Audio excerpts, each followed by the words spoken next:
Hello everybody, welcome to the fall semester for English 103. I'm here to welcome you and give you a heads up about what the course contains and what your responsibilities are. Just to begin with, this is an intensive writing course. It is difficult. I'm not going to lie to you about that. There's a lot of discipline and work involved. And the kind of writing that you'll do is much different than what you've done before because it's about style, and it's particularly about argumentative style.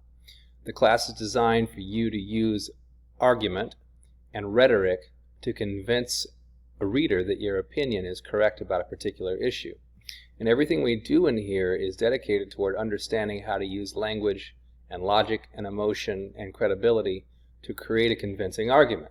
So this is much different than you did in 101 where you were summarizing things. Here, no, not anymore. The idea here is to take an opinion and to develop it thoroughly, customizing your opinion, putting your thoughts on the page, and defending it from beginning to end of the essay. You're going to learn the elements and steps as we go through the essays, but that will come as you work through the modules. What I'll say right now is that you have a total of 4 formal essays plus a diagnostic. The diagnostic is a practice essay that's designed to get me to see your style of writing, any strengths and weaknesses you have, that you will complete this week, week 1, and it's due in the morning of Thursday, the 26th at 8 a.m.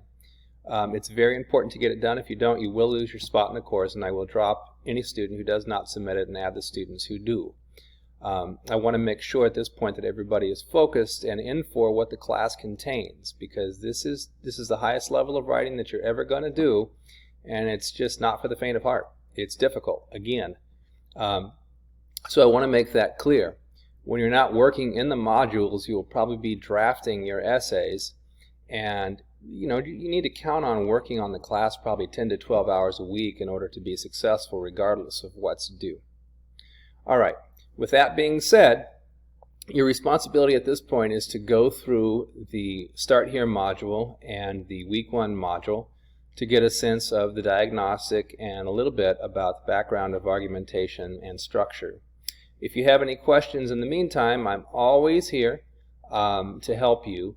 My office hours will be on Thursdays from 8 to 1 California time, and if you ever need to meet me during those times, just send an email and we'll make an appointment, and we can do it through FaceTime or Zoom or through Skype. I do look forward to meeting you and working with you, and for now it's time to get started. I'll see you on Zoom.